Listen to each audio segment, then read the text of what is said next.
Hi, everybody. This is Helena Hart. Welcome back to my Master Your Magnetism podcast. I'm talking with Adrienne Everheart today, my good friend and fellow coach. She's a dating and relationship coach for women. Welcome, Adrienne. Thanks for joining me again. Hi, Helena. It's great to be back on your channel. I am excited to be here today.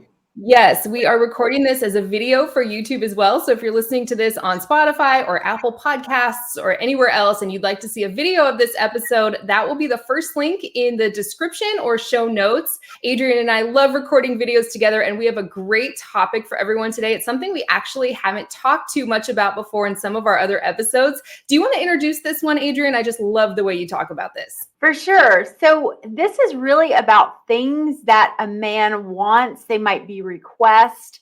They might be a trait or desire that the man has of a woman that he is too afraid to ask about.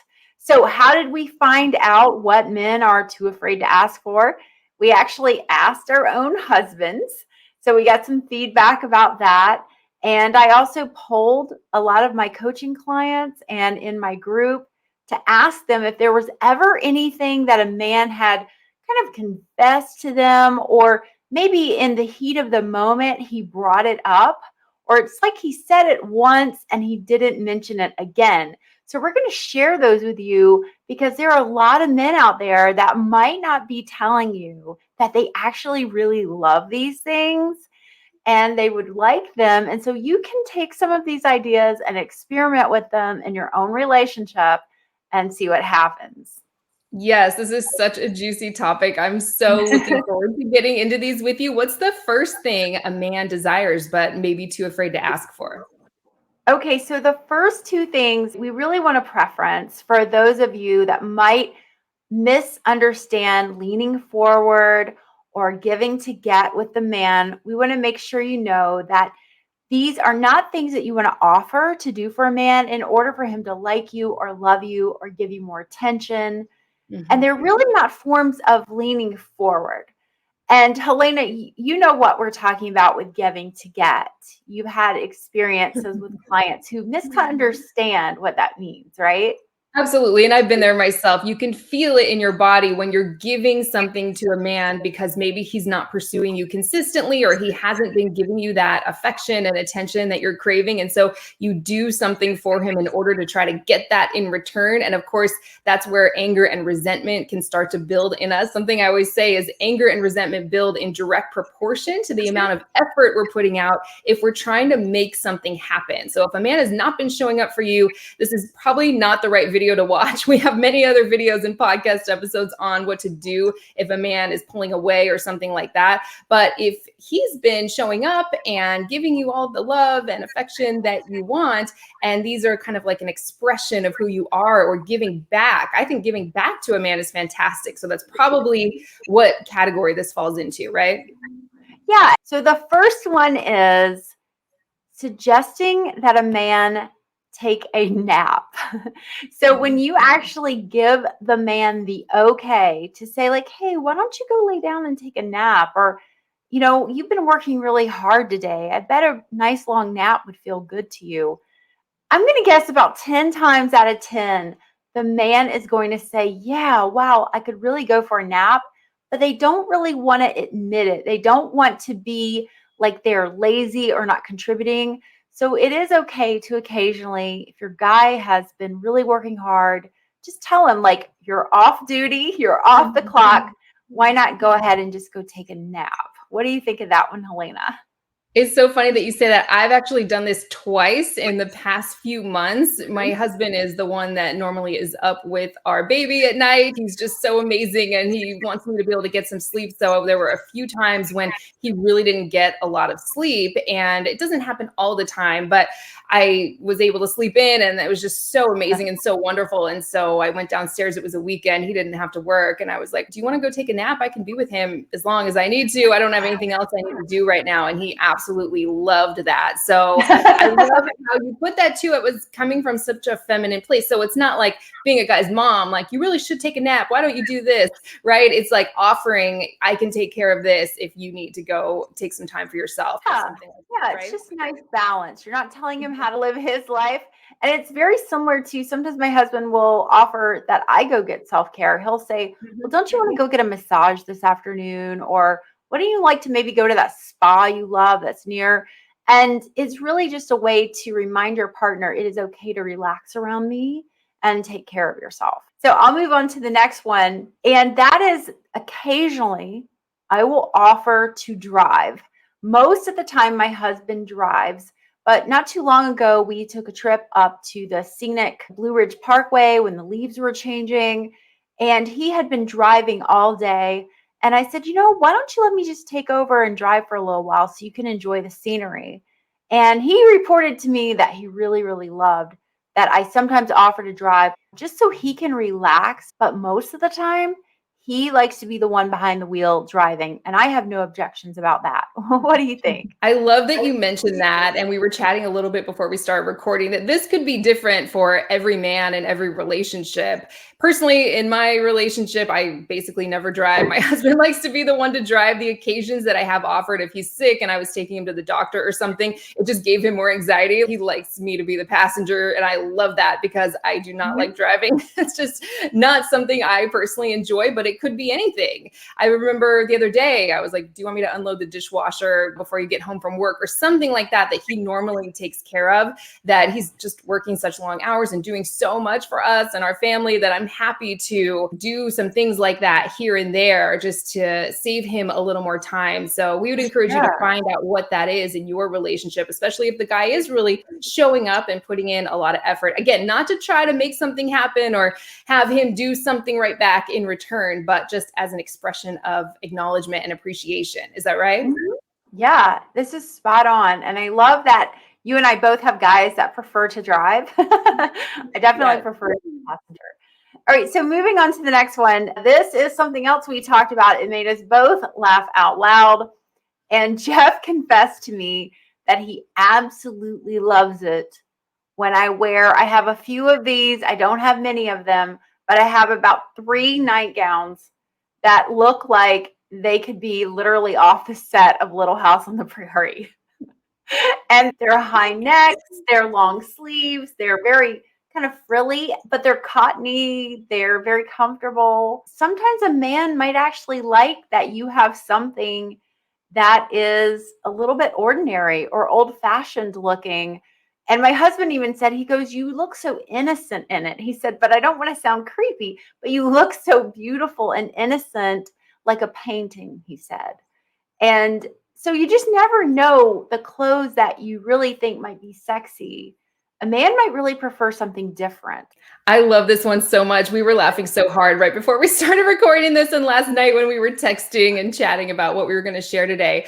I couldn't believe it when you said Little House on the Prairie because I had a very similar experience about a year ago when I was breastfeeding our son still. Someone had given me these breastfeeding rompers and they went down to my calves. They had absolutely no shape. I felt like I was wearing like big potato sack and they had a little belt, but it's not something I would ever wear out in public. And it was just so funny. They were very, very comfortable. And my husband just loved it for some reason. He really thought that I looked beautiful in that. And we were laughing about it. And I was like, what is it about this? I'm just like wearing this burlap sack basically with a print on it. And he said, it just has a Little House on the Prairie vibe. And so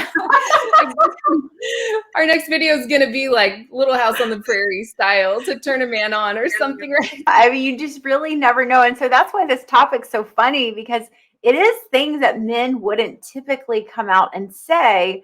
They're more nuanced. They're kind of private and secret. So who knew? Little House on the Prairie nightgowns. It's so funny. So again, this might not be consistent for every man. You might have a guy that loves when you're wearing sexy lingerie or something like that. And again, he's probably not going to come out and say it. He might. There are some men that might ask you to wear something or say that he really likes it when you wear a certain thing or do your hair a certain way or something like that. But I think in most situations, you'll just catch him giving you a compliment in a situation where you wouldn't be expecting it. The times when my husband is like, you're so beautiful, you look so sexy right now, is when I'm just like, no makeup, my hair is just air dried and crazy. I just woke up, I'm in pajamas that don't match or something. It's those moments that you would just never expect. And he's told me before that it's just that effortless look, like with those rompers when I was breastfeeding, he's like, it looks like you just threw it on and didn't put any effort into it. And I just absolutely love that. It's so funny because we can just spend forever getting getting ready for a date or when we're going to spend time with our man. And that might not actually be what he's most into. So I love that. Is there anything else you want to say about this one, or do you want to move into the next one? Well, we can definitely move on to the next one, but I will add that it is those moments when you're just running out to the grocery store and you're in your sweatpants and your hair's up in a ponytail that you will get the most looks from guys. So there is something about that one, that all natural look. So this next one, my husband told me that he really loves it when I occasionally message him and just say, I love you, or I care about you, or I draw him a little heart or something like this. He always feels like, and I do too, that a lot of our communication is really about maintenance. It's about household things, and it's business chat, all day long with us. It's just business. And whenever you can stop for a moment and just let someone know that you love them or you care about them and take a break in that maintenance conversation, guys really do like this and love it and appreciate it. And again, you're not doing it to make someone love you or appreciate you. This would definitely be something you would do in a healthy relationship.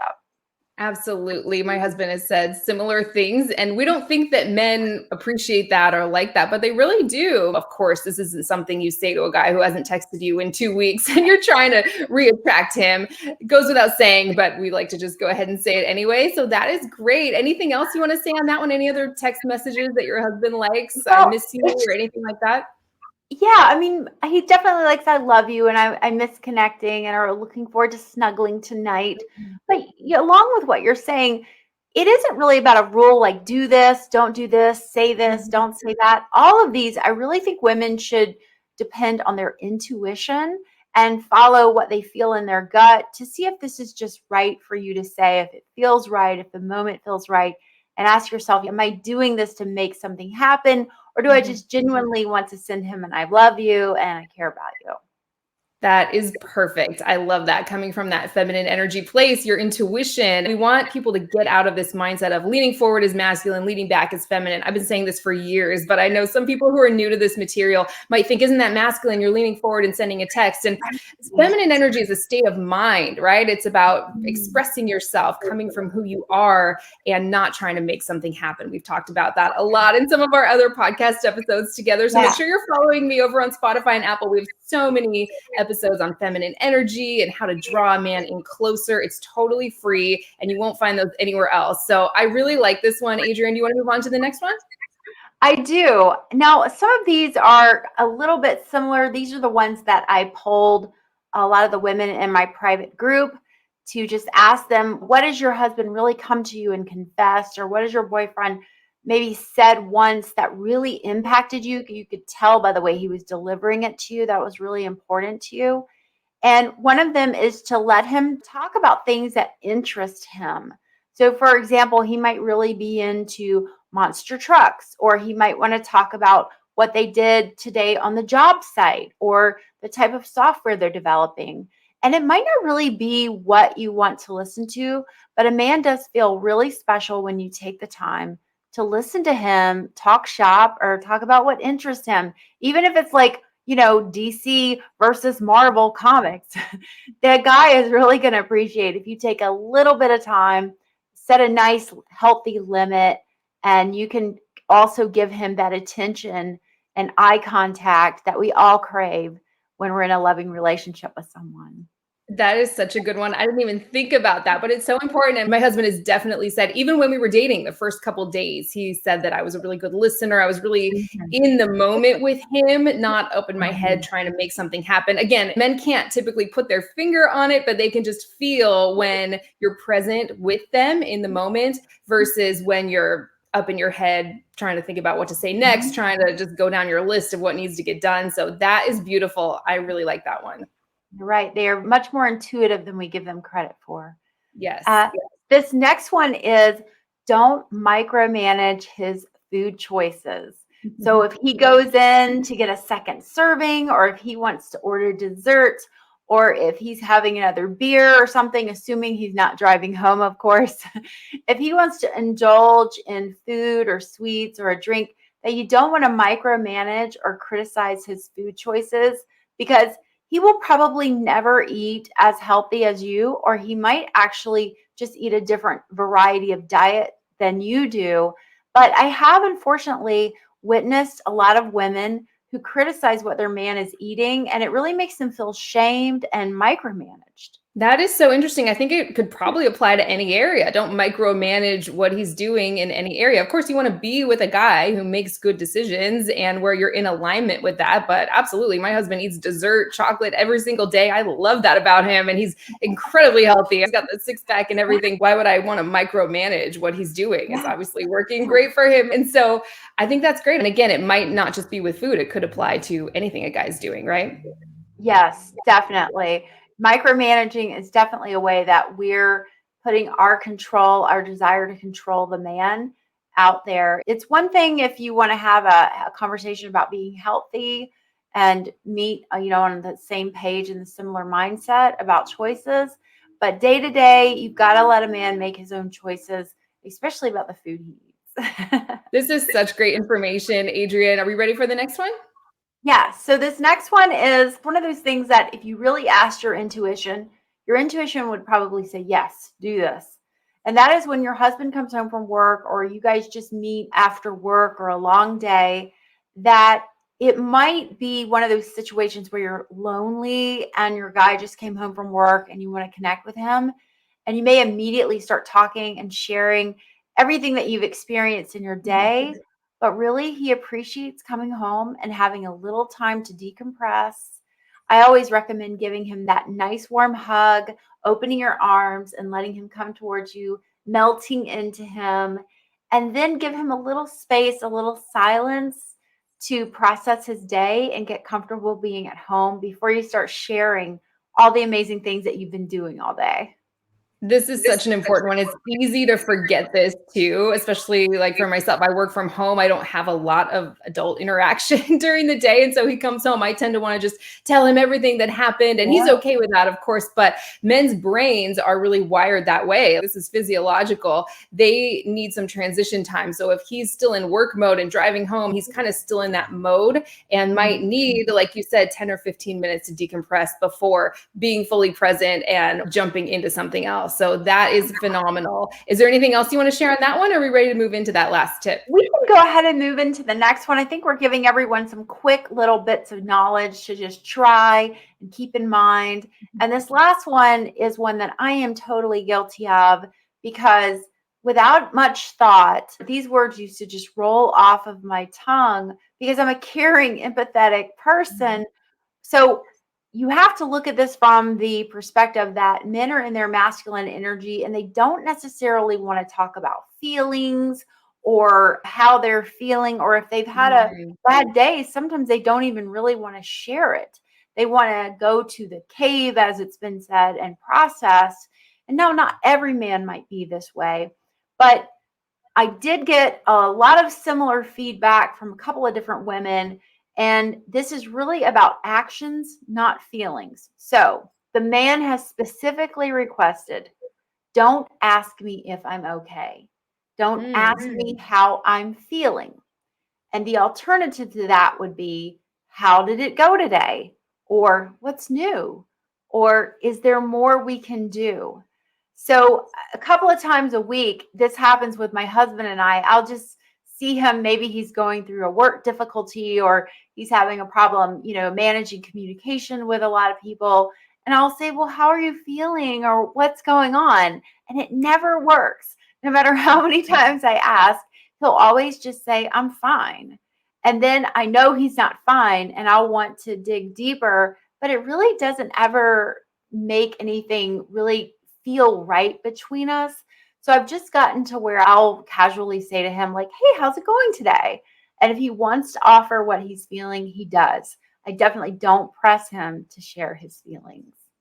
I love this one. It's really subtle. And I've definitely heard other experts talk about this through the years. Of course, you can share how you feel as the feminine energy partner in the relationship, and asking him how he's thinking or what can we do or how do things go is often a much better way to help him start to open up. And it's not that men never want to share feelings and you can just never talk about that and it's taboo, but it's kind of like, let them come to you with that. He will open up when you give him that space and you're not trying to pull that emotion out of him. We've all been there and it just does not work, like you said. So I really like that one. Great. I hope these have been really helpful for everyone. They are definitely some things that I'm going to start working on and try to think of a little bit more often when I'm with my guy, because they aren't the type of thing that a man might say like, hey, don't ask me how I feel. A man may not come out and say that, but you may notice by his reaction, this really isn't working for him.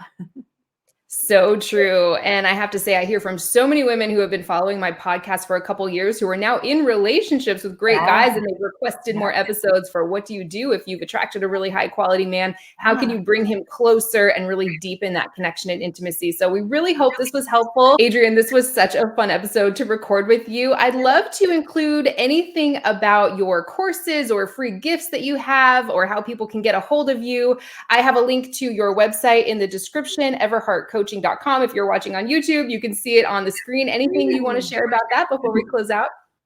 Well, I do have a free gift. If you head on over to my website and sign up, you'll get a couple of emails from me, and one of them will include a little book on scripting with phrases about feminine energy scripting and how just changing up a couple of ways that you say things to a man can make a huge difference in your relationship. And I also have lots of courses you can look into. And I also have a podcast and a private coaching group as well. It's all at my website. So feel free to check it out.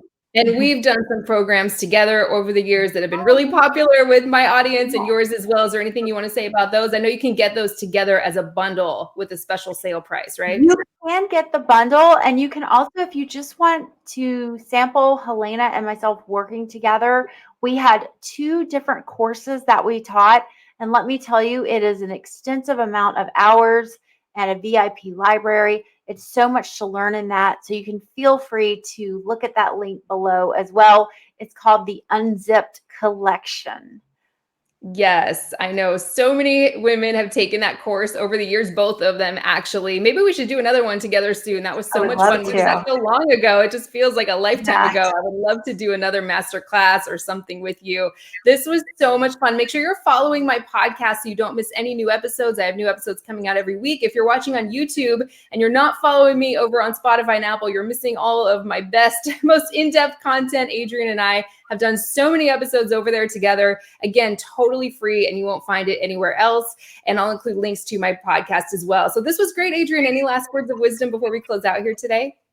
Well, again, I want to reflect that so much of feminine energy comes from listening to that voice within, that instinctual feminine energy, soft voice, I always say. And it's good to just check in and say, you know, am I doing this so my partner will love me or respond to me in a certain way? Or am I doing this because it just feels like the right thing to do, the loving thing to do in this moment, and I'm not giving too much of myself? That's a great couple of questions to ask yourself before you try something new. Absolutely. That is so important. I would love to do more episodes on that with you because it's just so crucial to keep in mind. So thanks again, Adrienne. This was great. Thanks for listening, everyone. If you're watching on YouTube, don't forget to like the video and subscribe to my channel, and we will talk with you again next time.